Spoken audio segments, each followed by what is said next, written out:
Hello, welcome back to the new reaction video. और अभी जिस वीडियो के ऊपर हम लोग रिएक्ट करने वाले हैं उस वीडियो का टाइटल है। वीडियो का टाइटल है जी, why is there no Muslim prime minister in India. अच्छा क्यों? जी, इंडिया के अंदर अभी तक कोई भी प्राइम मिनिस्टर मुस्लिम नहीं आया। ये इसकी लॉजिक वैसे मैं खुद भी मतलब कभी मैंने सर्च तो नहीं किया, एक दो बार मेरे माइंड में भी ये सवाल आया है कि ऐसा क्यों नहीं हो सकता। वैसे बाकी बहुत सारी पोस्ट ऐसी हैं जिनके जिन ऊपर पे मुस्लिम काम, बैठे हुए हाँ। हैं और बड़ी बड़ी पोस्टों पे हैं और बल्कि सदर भी रह चुके हैं। सदर एक रह चुके हैं, प्राइम मिनिस्टर नहीं रहे अभी हाँ। रिसेंटली। यार, वो जिन्होंने एटम बॉम्ब बनाया था, यार मुझे नाम मुझे भूल रहा है। शायद मुझे नाम याद आ गया तो मैं वीडियो के बीच में ही बोल दूंगा। तो वो प्रेसिडेंट बने थे। अब्दुल सलाम। अब्दुल कलाम। अब्दुल कलाम अब्दुल कलाम। हाँ, मेरे अब्दुल ख्याल से कलाम। उनको प्रेसिडेंट वगैरह शायद बनाया था। तो और उनको काफ़ी सारे अवार्ड्स वगैरह भी दिए गए हैं।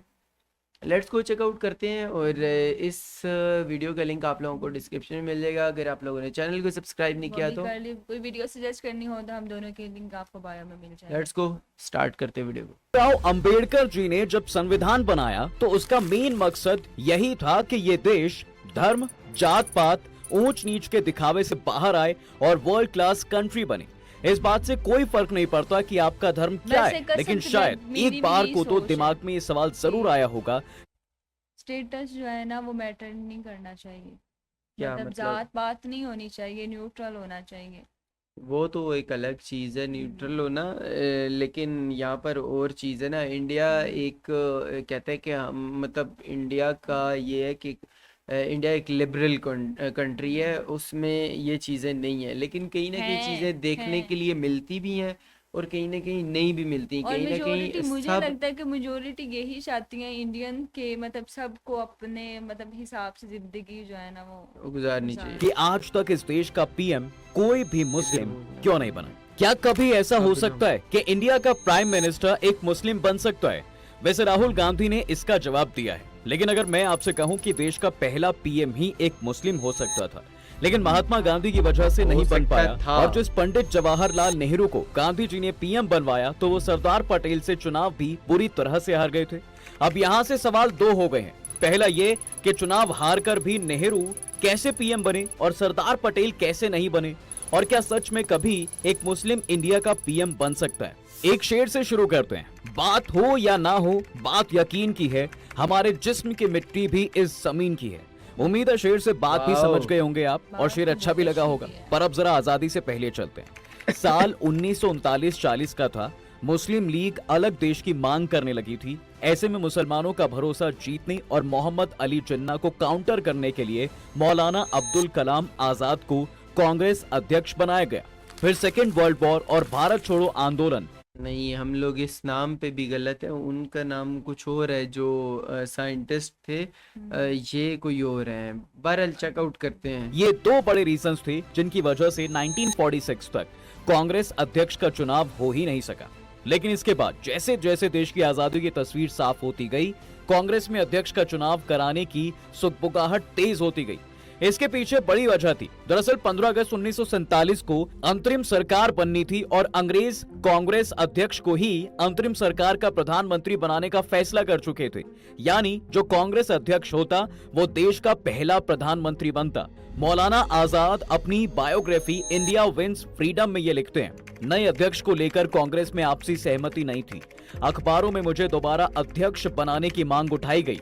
सरदार वल्लभ भाई पटेल भी चाहते थे कि उन्हें कांग्रेस अध्यक्ष बनाया जाए, यानी मौलाना आजाद ही भारत के पहले पीएम भी बनते। लेकिन अब यहाँ मैदान में कूद पड़ते हैं गांधी जी। देखिए, the collected works of Mahatma Gandhi के मुताबिक गांधी ने 20 अप्रैल 1946 को मौलाना आजाद को एक चिट्ठी लिखी। गांधी ने लिखा, मौलाना साहब, आपके बारे में जो कुछ अखबारों में लिखा है उसका कोई बेस ही नहीं है। कांग्रेस कमेटी के एक दो मेंबर्स ने मुझसे अध्यक्ष के बारे में पूछा तो मैंने बता दिया। उनका भी कहना है कि एक ही अध्यक्ष को रिपीट करना ठीक नहीं होगा। गांधी जी ने आगे लिखा, जिस तरह का माहौल अभी देश में है, मैं नहीं चाहता कि कोई मुस्लिम कांग्रेस अध्यक्ष रहे। मैं चाहता हूं कि आप खुद ये जाकर डिक्लेयर कर दें कि आप कांग्रेस अध्यक्ष नहीं रहना चाहते, क्योंकि अगर मेरी राय पूछी जाए तो मैं जवाहरलाल को ही प्रेफरेंस दूंगा। अब इसके बाद मौलाना आजाद ने खुद को अध्यक्ष के रेस से बाहर कर दिया, लेकिन बात सिर्फ मौलाना आजाद की नहीं थी। नेहरू के लिए गांधी जी के खुले सपोर्ट के बावजूद कांग्रेस समिति के ज्यादातर सदस्य सरदार वल्लभ भाई पटेल को कांग्रेस अध्यक्ष बनाना चाहते थे। इस पद के लिए नॉमिनेशन की आखिरी तारीख 29 अप्रैल 1946 रखी थी। तब तक गांधी जी खुलेआम नेहरू को लेकर अपना इरादा जता चुके थे। कांग्रेस प्रदेश कमेटी की बैठक बुलाई गई। इस कमेटी के 15 सदस्यों के पास प्रेसिडेंट पद पर नॉमिनेट करने की पावर थी। 15 में से 12 सदस्यों ने सरदार वल्लभ भाई पटेल को अध्यक्ष पद के लिए नॉमिनेट किया। बाकी 3 ने किसी का नाम भी आगे नहीं बढ़ाया। यहाँ पर ध्यान देने वाली बात ये थी कि जवाहरलाल नेहरू का नाम किसी भी सदस्य ने नॉमिनेट नहीं किया। इसके बाद गांधी जी ने सरदार पटेल से कहा जवाहरलाल दूसरे नंबर का पद कभी नहीं लेगा, और फिर उन्होंने सरदार पटेल से नॉमिनेशन वापस लेने के लिए कहा। वैसे काफी सालों बाद पत्रकार दुर्गादास को गांधी जी ने इसका जवाब दिया। महात्मा गांधी का मानना था कि कांग्रेस में अकेले जवाहरलाल नेहरू अंग्रेज थे और अंग्रेजी हुकूमत को वो पटेल से बेहतर तरीके से हैंडल कर सकते थे। लेकिन कई लोग मानते हैं कि गांधी जी पटेल से ज्यादा करीब थे और उन्हें हिंदुस्तान की असलियत मालूम थी। उन्हें पता था कि भारत बहुभाषी बहुधार्मिक देश है। उन्हें लगता था कि पटेल का किसी एक धर्म की तरफ झुकाव है और इससे आगे चलकर विस्फोटक स्थिति पैदा हो सकती है, देश में तनाव बढ़ सकता है। यही वजह है कि उन्होंने नेहरू को तरजीह दी थी। इस तरह जवाहरलाल नेहरू कांग्रेस अध्यक्ष चुने गए और 15 अगस्त 1947 को वे भारत के प्रधानमंत्री बने। भारत के इतिहास में ये पहला और आखिरी मौका था जब कोई मुस्लिम प्रधानमंत्री पद के इतने करीब पहुंचा था। हालांकि मौलाना आजाद से पहले भी मोहम्मद अली जिन्ना को अनडिवाइडेड इंडिया का प्रधानमंत्री बनाने की बात चली थी। अब भारत के आखिरी वायसराय लॉर्ड माउंटबेटन के प्रेस में मौजूद कैंपबेल जॉनसन अपनी किताब माउंटबेटन में लिखते हैं 31 मार्च से 4 अप्रैल 1947 के बीच गांधी ने माउंटबेटन से 5 बार मुलाकात की। गांधी ने माउंटबेटन के सामने प्रपोजल रखा कि मिस्टर जिन्ना को सरकार बनाने का मौका देना चाहिए। अगर जिन्ना ये प्रपोजल मान लेते हैं तो कांग्रेस को भी खुलकर उनका सपोर्ट करना चाहिए, बशर्ते जिन्ना की कैबिनेट भारत की जनता के हितों के लिए काम करे। माउंटबेटन गांधी का प्रस्ताव सुनकर चौंक गए। उन्होंने गांधी से पूछा, इस प्रस्ताव पर जिन्ना क्या कहेंगे? गांधी ने कहा, जब जिन्ना को पता चलेगा कि ये प्रस्ताव मैंने दिया है तो उनका जवाब होगा उस शातिर गांधी ने। उधर स्टैनली वॉलपर्ट जिन्ना की बायोग्राफी जिन्ना ऑफ पाकिस्तान में लिखते हैं, माउंटबेटन ने जब गांधी के प्रस्ताव के बारे में नेहरू को बताया तो वो बहुत दुखी हुए। उनका कहना था कि महात्मा मेरी जगह जिन्ना को पीएम बनाने के लिए तैयार हैं। ये आइडिया बिल्कुल इम्प्रैक्टिकल है। मानो ये 2 मौके ऐसे रहे हैं जब देश को मुस्लिम पीएम मिल सकता था। खैर, नेहरू के बाद अब तक 14 प्रधानमंत्री हुए। इनमें 13 हिंदू और 1 सिख थे, लेकिन कोई मुस्लिम नहीं। पर सवाल अभी भी वही है कि क्या मुस्लिम भारत का प्रधानमंत्री बन सकता है? चलिए पहले मुसलमान और इंडियन पॉलिटिक्स को समझने की कोशिश करते हैं। देखिए, 1952 के आम चुनाव के बाद चुनी गई पहली लोकसभा में 21 मुस्लिम सांसद थे। सदन में इनकी पार्टनरशिप 4.29% थी। नेहरू की पहली कैबिनेट में 2 मुस्लिम मंत्री बने, मौलाना आजाद शिक्षा मंत्री और रफी अहमद किदवई संचार मंत्री। इसके बाद नेहरू से लेकर 1984 यानी इंदिरा गांधी के कार्यकाल तक औसतन 2 से 3 मुस्लिम केंद्रीय मंत्री बने। सबसे ज्यादा 1985 में राजीव गांधी की सरकार में 6 मुस्लिम मंत्री थे। अब तक 43 मुस्लिम केंद्रीय मंत्री बने हैं। कांग्रेस सरकार में 23 और बीजेपी सरकार में 6 मुस्लिम मंत्री बने, जिसमें से मुफ्ती मोहम्मद सईद इकलौते मुस्लिम थे जो गृह मंत्री की कुर्सी तक पहुंचे, यानी कि सरकार में नंबर 2 की पोजीशन तक। वहीं सदन में मुस्लिमों की हिस्सेदारी की अगर बात की जाए तो आजादी के बाद अब तक सिर्फ 5.88% मुस्लिम लोकसभा पहुंचे। 2011 की डेमोग्राफी के मुताबिक भारत में करीब 17.22 करोड़ मुस्लिम हैं, जो देश की कुल आबादी का 14.2% है। केंद्र सरकार ने जुलाई 2023 में साल के अंत तक मुस्लिम आबादी 20 करोड़ तक पहुंचने का अनुमान जताया था। इस लिहाज से लोकसभा में 77 मुस्लिम सांसद होने चाहिए, लेकिन है कितने? सिर्फ 27, और तो और रूलिंग पार्टी बीजेपी से एक भी मुस्लिम सांसद नहीं है, न लोकसभा में न राज्यसभा में। एक और दिलचस्प चीज बताता हूँ, लोकसभा की 543 सीटों में से करीब 100 सीटें ऐसी हैं जहां मुस्लिम निर्णायक भूमिका में हैं, यानी वो तय करते हैं कि कौन जीकर संसद जाएगा। इनमें 65 सीटें ऐसी हैं जहां करीब 35% वोटर मुस्लिम हैं। इन मुस्लिम बहुल सीटों में सबसे ज्यादा 14 सीटें उत्तर प्रदेश में। वहीं दूसरे नंबर पर पश्चिम बंगाल है, जहां 13 लोकसभा सीटों पर मुस्लिम वोटर्स दखल रखते हैं। इसी तरह केरल में 8, असम में 7, बिहार में 4, जम्मू कश्मीर में 3, मध्य प्रदेश में 3 और दिल्ली, गोवा, हरियाणा, महाराष्ट्र और तेलंगाना में 2-2 और तमिलनाडु में 1 मुस्लिम बहुल लोकसभा सीट है। इनमें से कई लोकसभा जोन ऐसे हैं जहां मुस्लिम वोटर्स 50% से ज्यादा हैं। मानो इनके बिना आप जीत ही नहीं सकते। इन सब के बाद भी 2014 लोकसभा चुनाव के मुकाबले इस चुनाव में देश की प्रमुख पार्टियों ने 58% कम मुस्लिम कैंडिडेट उतारे हैं। माने नंबर घटा है। कांग्रेस, सपा, बसपा, टीएमसी, राजद जैसी पार्टियां जिनके बारे में माना जाता है कि मुस्लिम वोटरों का झुकाव उनकी तरफ ही रहता है, वे भी मुस्लिम उम्मीदवारों को टिकट देने से कतरा रही हैं। उत्तर प्रदेश में पिछड़ा, दलित, अल्पसंख्यक यानी पीटीए के दम पर चुनावी ताल ठोकने वाली सपा ने 2014 में 39 मुस्लिमों को टिकट दिया था, लेकिन इस बार सिर्फ 4 मुस्लिम उम्मीदवार ही उतारे हैं। कुछ इसी तरह का हाल है बिहार में भी, जहां राजद ने सिर्फ 2 मुस्लिम उम्मीदवार ही उतारे हैं। पिछले चुनाव में राजद की तरफ से 5 मुस्लिम कैंडिडेट। ये वही प्रॉब्लम आ रही है ना, मतलब अगर लोग आगे आना ही नहीं चाह रहे या तो लोगों को मौका ही नहीं मिल रहा, तो इतनी बड़ी सीट तक जाना और भी मुश्किल हो जाएगा उन लोगों के लिए। मतलब कैसे जा पाएंगे? बेसिकली फिर इंडिया का रूल तो खराब नहीं है ना, मतलब लोग खुद कोशिश नहीं कर रहे या खुद निकल के आगे सामने नहीं आना चाह रहे, वो चीज़ आ जाती है। चुनाव में उतरे थे। एक्सपर्ट्स का मानना है कि बीजेपी अग्रेसिव हिंदुत्व की पॉलिटिक्स की वजह से कोई पार्टी नहीं चाहती कि उस पर मुस्लिम तुष्टीकरण के आरोप लगे। हिंदू वोट गंवाने के डर से कांग्रेस और क्षेत्रीय दलों ने मुस्लिमों के टिकट काटे। अच्छा, हाल खराब सिर्फ यही नहीं है। देखो यहाँ पर 14% है पूरे इंडिया में, और दूसरी साइड पे वो बहुत बड़ी परसेंटेज बनती है, उसको नाराज नहीं किया जा सकता। पॉलिटिक्स चीज़ ही ऐसी है कि उसमें वो धर्म के नाम, अगर कोई एक किसी चाहे कोई हिंदू है, पार्टी का मतलब बड़ा है, वो किसी मुस्लिम को टिकट देता है अपनी पार्टी का, तो उसके ऊपर तो उसको फिर बहुत इसी टारगेट तरीके किया से, जाता हाँ, है। इसी तरीके से उसके ऊपर एलिगेशंस बेटी से लगेंगे कि ये लगता है। लोग मुस्लिम्स को सपोर्ट करते हैं, और ये इस तरीके से करके तो वो हिंदूज का वोट जो है ना उठाएंगे। लोकसभा की तरह ही राज्य विधानसभाओं में भी मुस्लिमों की हिस्सेदारी उनकी आबादी के हिसाब से काफी कम है। देश में करीब 4000 विधायक हैं, इनमें सिर्फ 6% विधायक ही मुस्लिम हैं। सबसे ज्यादा आबादी वाले राज्य उत्तर प्रदेश में, जहां करीब 16% आबादी मुस्लिम है, वहां भी सिर्फ 7% विधायक ही मुस्लिम हैं। अब तक देश के सिर्फ 6 राज्यों और एक केंद्र शासित प्रदेश में मुस्लिम मुख्यमंत्री हुए, लेकिन मुस्लिम बहुल जम्मू कश्मीर को छोड़कर किसी भी राज्य में मुस्लिम सीएम ने अपना कार्यकाल पूरा नहीं किया है। बरकतुल्लाह खान जम्मू कश्मीर से बाहर किसी राज्य के पहले मुस्लिम मुख्यमंत्री थे। वे करीब 2 साल तक राजस्थान के मुख्यमंत्री रहे थे। बरकतुल्लाह के मुख्यमंत्री बनने का किस्सा भी बड़ा दिलचस्प है। एक मीडिया रिपोर्ट के मुताबिक 1971 में बरकतुल्लाह खान भारतीय प्रतिनिधि मंडल के साथ ब्रिटेन गए थे। एक दिन दिल्ली से उन्हें फोन आया, मैडम आपसे बात करना चाहती हैं। दूसरी तरफ फोन पर इंदिरा गांधी थी। उन्होंने बरकतुल्लाह से कहा, वापस लौट आओ, तुम्हें राजस्थान का सीएम बनाया गया है, आकर शपथ लो। ओह। बरकतुल्लाह बोले, जी भाभी। इस तरह 9 जुलाई 1971 को बरकतुल्लाह खान राजस्थान के 6ठे मुख्यमंत्री बने।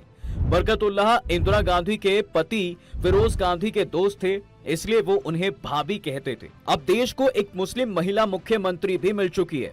सईदा अनवरा तैमूर 6 दिसंबर 1980 को असम की मुख्यमंत्री बनी थी। अनवरा जब मुख्यमंत्री बनी, उस असम वक्त की। असम के मूल निवासियों और बांग्लादेश से आए शरणार्थियों के बीच संघर्ष चल रहा था। उन्होंने स्थानीय लोगों का ओह। गुस्सा शांत कराने की तमाम कोशिशें की, लेकिन 6 महीने बाद ही उन्हें पद से हटना पड़ा। इनके अलावा बाकी मुस्लिम सीएम की अगर बात करूं तो मोहम्मद हसन फारूक पुडुचेरी के सीएम रहे, गुलाम मोहम्मद सादिक जम्मू कश्मीर के सीएम रहे, CH मोहम्मद कोया केरला के सीएम रहे, अब्दुल गफूर बिहार के सीएम और अब्दुल रहमान अंतुले महाराष्ट्र के सीएम रहे। अब ये तो हो गई नेतागिरी। वहीं अगर सर्वोच्च संवैधानिक पद हाँ, यानी PM राष्ट्रपति और PM की सीट भी उपराष्ट्रपति नहीं की है, बात वैसे करें तो दूसरे सिर्फ अभी तक President 3 and मुस्लिम Vice ही देश के सर्वोच्च संवैधानिक पद पर पहुंचे हैं। डॉक्टर जाकिर हुसैन देश के राष्ट्रपति बनने वाले पहले मुस्लिम शख्स थे। वे देश हाँ, के president। उपराष्ट्रपति बनने वाले भी पहले मुस्लिम ही थे। जाकिर हुसैन के राष्ट्रपति रहते सुप्रीम कोर्ट को भी पहला मुस्लिम मुख्य न्यायाधीश मिला था। जस्टिस M हिदायत उल्लाह देश के पहले मुस्लिम मुख्य न्यायाधीश थे। इस पद पर ओह, रहते Chief हुए वे Justice। कार्यवाहक राष्ट्रपति भी बने। ये देश के इतिहास में पहली ऐसी बार था कि जब चीफ जस्टिस को कार्यवाहक राष्ट्रपति बनना पड़ा हो। आर्म्ड फोर्सेस की अगर बात करें तो वहां भी मुस्लिमों की हिस्सेदारी नाम मात्र ही है। इकलौते इदरीस हसन लतीफ ही chief of the air staff of India के पद तक पहुंचे, लेकिन कोई मुस्लिम आर्मी और नेवी का चीफ नहीं बन पाया है। सैयद आसिफ इब्राहिम भारत के इंटरनल खुफिया एजेंसी इंटेलिजेंस ब्यूरो यानी आईबी के पहले और अब तक के एकमात्र मुस्लिम चीफ हुए हैं। हालांकि अभी तक कोई भी मुस्लिम रिसर्च एंड एनालिसिस विंग यानी रॉ का चीफ नहीं बना है। अब आते हैं मुस्लिम पीएम पर। देखिए, भारत के संविधान में प्रधानमंत्री के लिए जाति, लिंग, धर्म या प्रांत की ना तो कोई संवैधानिक रोक टोक है और ना ही कोई विशेष प्रावधान। संविधान के आर्टिकल 75 में प्रधानमंत्री पद का जिक्र है। लोकसभा या राज्यसभा का कोई सदस्य जिसे बहुमत वाले दल या अलायंस का समर्थन प्राप्त हो वो प्रधानमंत्री बन सकता है। यानी हमारा संविधान किसी मुस्लिम यानी कि को उनका पीएम बनने से नहीं रोक नहीं सकता रोक है। सकता। तो फिर आजादी के इतने सालों बाद भी कोई मुस्लिम पीएम क्यों नहीं बना? नंबर 1, धर्म के आधार पर बंटवारा हुआ था। मुस्लिम पीएम बनता तो अराजकता फैल जाती। कई लोगों का मानना है कि आजादी के बाद कांग्रेस चाहती तो किसी मुस्लिम को पीएम बना सकती थी, लेकिन तब देश में मुस्लिमों को लेकर माहौल ठीक नहीं था। धर्म के आधार पर देश का बंटवारा हुआ था। ऐसे में आजादी के ठीक बाद कोई मुस्लिम पीएम बनता तो देश में राजनीतिक अराजकता फैल सकती थी। राइट हालांकि बात नेहरू है। के निधन के बाद तत्कालीन शिक्षा मंत्री MC छागला मजबूत दावेदार थे। वे बॉम्बे हाई कोर्ट के चीफ जस्टिस और ब्रिटेन में हाई कमिश्नर रह चुके थे, लेकिन तब कांग्रेस ने शास्त्री को तरजीह दी। नंबर 2, मुस्लिमों ने हमेशा दूसरे दलों पर भरोसा किया है। देखिए, भारत के मुस्लिम हमेशा दूसरे दलों पर भरोसा जताते रहे। वे सालों तक केंद्र में कांग्रेस को और राज्यों में सपा, बसपा, राजद और टीएमसी जैसी पार्टियों को वोट करते हैं। कभी मुस्लिमों ने मुस्लिम पीएम या सीएम की मांग नहीं की। कुछ एक मुस्लिम पार्टियां बनी भी तो वो एक खास इलाके तक ही सिमट कर रह गई। नंबर 3, मुस्लिमों के साथ गणित नहीं बैठता। अब तक हुए लोकसभा चुनावों से पता चलता है कि सदन में सरकार बनाने के लिए करीब 30% वोट शेयर की जरूरत होती है, जबकि देश में मुस्लिमों की आबादी करीब 15% है। ऐसे में उन्हें अपनी कौम के साथ दूसरे समुदायों का भी समर्थन जरूरत हासिल पड़ेगी। करना होगा। अब सवाल आता है कि क्या अब कोई मुस्लिम भारत का प्रधानमंत्री बन सकता है? इस पर 2 बड़ी वजह बताई जाती हैं। पहली तो ये कि देश की बड़ी पार्टी होने का दावा करने वाली बीजेपी मुस्लिमों को टिकट इसलिए नहीं देती कि वो चुनाव हार जाएगी। कांग्रेस ने भी मुस्लिमों को वोट बैंक के तौर पर ही देखा है। बाकी दलों का हाल भी ऐसा ही है। जब सदन में मुस्लिम नेताओं की मजबूत भागीदारी ही नहीं होगी तो फिर मुस्लिम प्रधानमंत्री कैसे बनेगा? दूसरी वजह हिंदू मुस्लिम की राजनीति है। जिस तरह की राजनीति अभी हो रही है, लोगों को अभी नहीं लगता कि अगले 5 से 10 सालों में कोई मुस्लिम पीएम बन पाएगा। हाँ, 10 साल बाद अगर हिंदू मुस्लिम पॉलिटिक्स खत्म हो जाती है तब तक मुस्लिम के पीएम बनने की संभावना हो सकती है। मेरा भी इसके अंदर पॉइंट ऑफ व्यू शुरू में भी यही था कि मुझे ऐसा लगता है कि एक तो पॉलिटिक्स के अंदर ये चीज़ बहुत ज़्यादा होती है। अगर तो मतलब एक साइड पे अगर वो अपना झुकाव करते हैं, मतलब अगर वो कहते हैं कि हम मुस्लिम्स के साथ हैं या कोई कोई पार्टी इस तरीके से करने की कोशिश करती है, लेकिन उसका बहुत बड़ा वोट बैंक हिंदूज़ की तरफ से है, तो वो इफ़ेक्ट होगा उसके ऊपर। तो कोई भी पॉलिटिशियन पॉलिटिशियन ये अपने अपने आप को इस तरफ से मतलब नुकसान नहीं देगा। तो ये एक पॉलिटिक्स है, ये यहाँ पर तो ऐसे ही तो ये चलती खत्म रहेगी। होगी तो फिर नहीं, ये अगर- ख़त्म नहीं हो सकती है ना। कैसे ख़त्म होगी? हर बंदे को पावर चाहिए ना, और जिसको भी पावर चाहिए वो इस वो चीज़ की चाहेगा तरफ कि हाँ वो इस मेरी चीज़ की तरफ अगर जाता है तो उसको नुकसान होगा। मतलब जाहिर सी बात है उसका नुकसान है। वो पावर में आ ही नहीं सकता। पावर में तभी आएगा जब वो कोशिश करेगा दोनों को या तो आपस में लड़वा के या तो दोनों को आपस में मिला के ना वो वोट बैंक मतलब हासिल करे तभी। अगर तो वो ये चाहेगा कि एक किसी का साथ दे और उनको फेवर देने की कोशिश करेगा तो उसको नुकसान है। तो खैर ये है कि बाकी ये कि मुस्लिम्स के भी वहाँ पर ना कोई इतने ज़्यादा चोचले नहीं है। मतलब इतने ज़्यादा उनके इश्यूज भी नहीं है। वो लोग इनके साथ मतलब रह के खुश है होते हैं। और दूसरा ये है कि वो जो उनके MNAs और MPAs और इस तरीके से जो MLAs होते हैं उनको उन्हीं को वोट कर रहे होते हैं जो उनको अपने एरिया में ठीक लग रहा होता है। चाहे हालांकि मुस्लिम खड़े होते होंगे, हाँ वो लेकिन ये है कि लेकिन उनको वोट नहीं पड़ता होगा, उनको वोट नहीं मिलता होगा। जो लोग उनके हलके में या उनके एरिया में काम करते होंगे, तो जो उनको फैसिलिटेशन कर रहे होंगे, तो उन्हीं को वोट भी मिल रहा होगा। खैर आप लोग किसको वोट देते हैं और कौन सी पार्टी और को आपकी सपोर्ट क्या करते राय हैं? है इस वीडियो के बारे में और हाँ, हम लोग मिलते हैं एक और नई वीडियो के साथ। तब तक के लिए अल्लाह बाय बाय। हाफिज।